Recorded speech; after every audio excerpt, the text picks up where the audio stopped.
They called them the Night Witches, and German soldiers on the Eastern Front didn't say it as an insult. They said it in terror. Imagine lying in a trench somewhere in Ukraine, 1943. It's 2 a.m, pitch black. You hear this sound. A soft whooshing, like wind through fabric. Then, silence. 5 seconds of absolute silence. Then the explosion hits, and your entire position is engulfed in flames. The Luftwaffe, the most feared air force in the world at that time, put a special bounty on shooting down these pilots.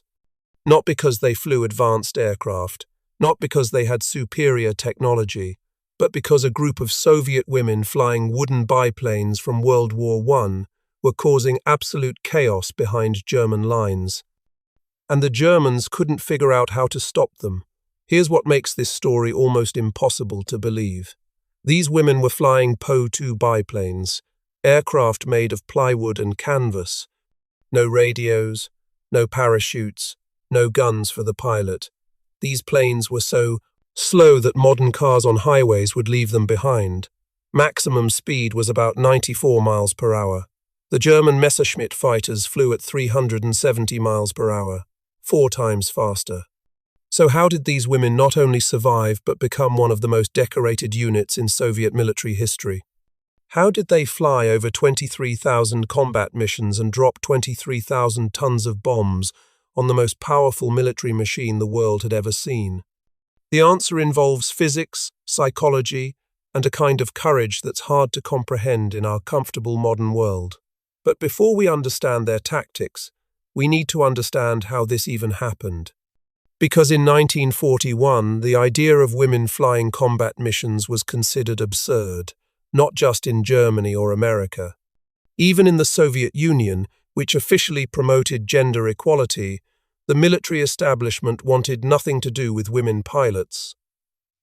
Marina Raskova changed everything. She was already famous before the war started. In 1938, she'd set a world record for long-distance flight. Over 6,000 kilometers in a straight line. The Soviet press called her the Soviet Amelia Earhart. She had credibility, she had connections, and when Germany invaded the Soviet Union in June 1941, she had a plan. The invasion was catastrophic. The German military smashed through Soviet defenses. Millions of Soviet soldiers were killed or captured in the first few months. The Red Air Force was decimated. Most of their aircraft were destroyed on the ground in the first week. Stalin was desperate. The entire Soviet system was on the verge of collapse. Raskova went directly to Stalin. She proposed creating 3 all-female air regiments: fighter pilots, bomber pilots, and night bombers. Stalin, facing total military disaster, agreed.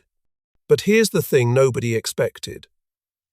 Over 2,000 women volunteered immediately, not just pilots, mechanics, navigators, armorers, women who'd been flying in civilian aviation clubs, university students studying engineering, factory workers who wanted to fight.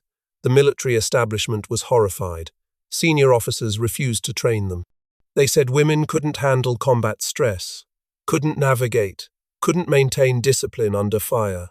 One general said that putting women in combat aircraft was tantamount to murder. He might have been right, given what these women were about to face. But he was also about to be proven spectacularly wrong. The women who would become the Night Witches were assigned the Po-2 biplane. This wasn't because of careful tactical planning, it was because the Po-2 was obsolete and nobody else wanted it. It had been designed in 1928 as a training aircraft and crop duster. Open cockpit, no heat, canvas wings, wooden frame. Maximum bomb load was about 650 pounds, split between the pilot and the navigator in the back seat. To understand how vulnerable these aircraft were, consider this. The canvas skin was so thin that mechanics could repair holes with needles and thread, like sewing clothes. German tracer bullets would pass straight through without exploding because the fabric didn't provide enough resistance to trigger the detonation mechanism. That sounds like an advantage until you realize that regular bullets still killed the crew just fine. Nadezhda Popova was 19 when she joined. She'd learned to fly in a civilian club in Ukraine. Her first night mission, she was terrified, not of the Germans, of the darkness. Flying at night in an open cockpit with minimal instruments is disorienting beyond description. No horizon, no reference points, just blackness and the sound of wind and your engine. One wrong move, one moment of spatial disorientation, and you'd fly straight into the ground. The women developed their signature tactic out of pure necessity. They couldn't outrun German fighters. They couldn't outgun them. They had no defensive weapons except a single machine gun the navigator could fire backwards. So they became ghosts. Here's how it worked. They'd fly in groups of 3. At night, very low altitude, sometimes just above treetops. When they approached the target, the lead pilot would do something that seemed suicidal. She'd cut her engine, glide silently toward the German position. In that silence, she'd line up her approach using only moonlight and the faint glow of enemy positions. The navigator would release the bombs manually. Then, only after the bombs were away, the pilot would restart the engine and climb away. The sound the Germans heard was the wind through the wooden struts and canvas wings during the glide, that soft whooshing, then silence as the plane passed overhead, then the explosion. The Germans said it sounded like witches on broomsticks. The name stuck. But here's what made this tactic absolutely brutal for both sides. While the first plane was attacking, the second plane would be cutting her engine and gliding in. Then the third. Then the first plane would circle back, cut her engine again, and make another pass. They do this 8, 10, sometimes 15 times per night. The German soldiers couldn't sleep, couldn't rest, couldn't predict when the next attack would come. The psychological warfare was devastating. German commanders reported their troops were experiencing combat fatigue at unprecedented rates. Not from massive casualties, from the constant stress, the inability to fight back effectively. You can't shoot what you can't see. You can't hear what's silent. Anti-aircraft guns were useless because by the time you heard the plane, it was already past you. And the Luftwaffe couldn't solve it. Their fighters were too fast. When a Messerschmitt tried to slow down enough to engage a Po-2, it risked stalling and crashing. The one time German fighters did successfully engage these biplanes in numbers, they had to use a specific tactic. They'd approach from below, matching the Po-2's slow speed, and fire upward. Even then, the kill rate was low because the canvas didn't provide a solid target for explosive rounds. Yevgenia Rudneva was a navigator. Before the war, she'd been studying astronomy at Moscow University. She flew more than 800 combat missions. Her diary entries from 1943 show the toll this took. She wrote about watching friends die, about exhaustion so complete she'd fall asleep standing up, about fear that never went away but you learned to function through anyway. One entry from July 1943 described a mission where her plane was hit by ground fire. The fabric on one wing caught fire. The pilot, Polina Gelman, couldn't put it out. The fire was spreading. They should have bailed out, but they were still carrying bombs and they were over the target. Gelman held the plane steady. Rudneva released the bombs. Only then did Gelman dive the plane toward a river, using the airspeed to blow out the flames. The wing was burned through to the wooden ribs. They landed in a field and waited for rescue. The loss rate was horrifying. 28 women from the regiment were killed in action. That might not sound like much until you realize the entire unit was only about 80 pilots and navigators at any given time, 1 in 3 chance of being killed, and they flew every single night when weather permitted. Sometimes multiple missions per night. Natalia Meklin survived the war with over 900 combat missions. After the war, she was asked what the hardest part was. People expected her to talk about combat. Instead, she talked about the cold. flying in an open cockpit at night in Russian winter. Temperatures 40 degrees below zero. The moisture from your breath would freeze on your face. Your hands would go numb, even in gloves. You'd land after a mission and your face would be covered in frost, your eyelashes frozen together, but they kept flying, night after night. And the Germans couldn't stop them. More importantly, the psychological impact on German morale was significant. Soviet intelligence intercepted German communications. Commanders were reporting that their troops were demoralized. The Night Witches represented something the Nazi ideology couldn't accept. Women defeating German soldiers, the master race being terrorized by people the Nazis considered inferior. The Soviets understood the propaganda value. These women became heroes on the home front. Their stories were in newspapers, on radio broadcasts. They received medals. By the end of the war, 23 women from the Night Witches regiment were awarded Hero of the Soviet Union, the highest military honor. That's 23 heroes from one small unit. For context, the entire US military awarded 464 medals of honor for all of World War II. Irina Sabrova flew over 1,000 missions. 1,000. Think about that number. If she flew every single night for 3 years, she'd still be flying 2 to 3 missions per night on average.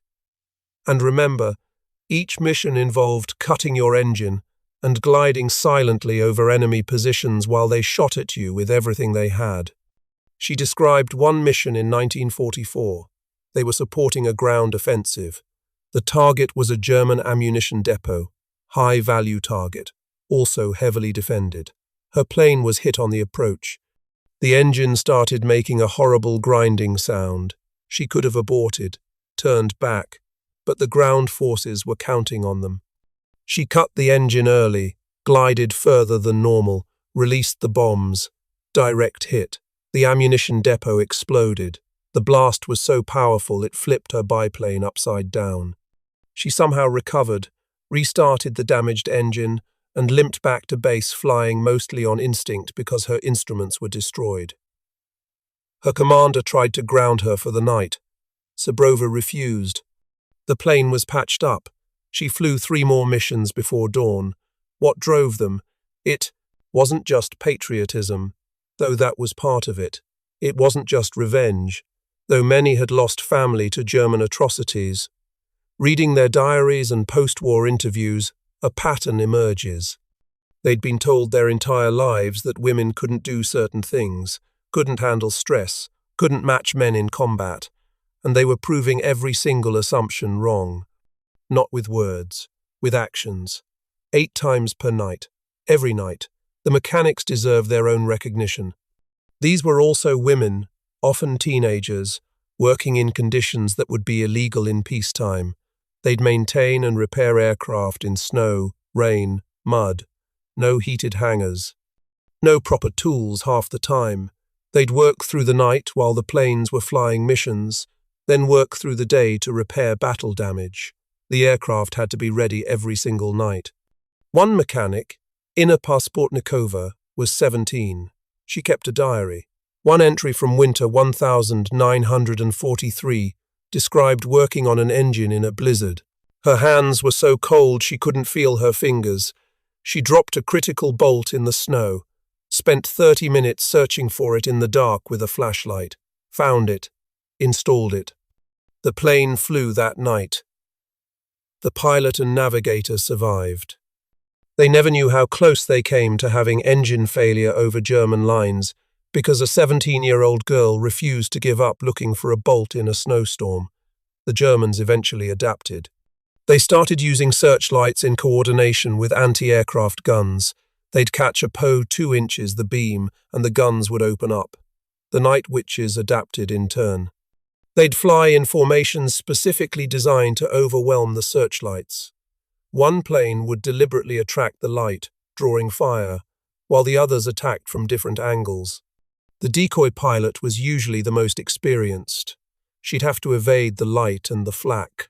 The role rotated, but everyone knew it had the highest casualty rate. Rufina Gasheva and Natalie, Mechlin flew as a team.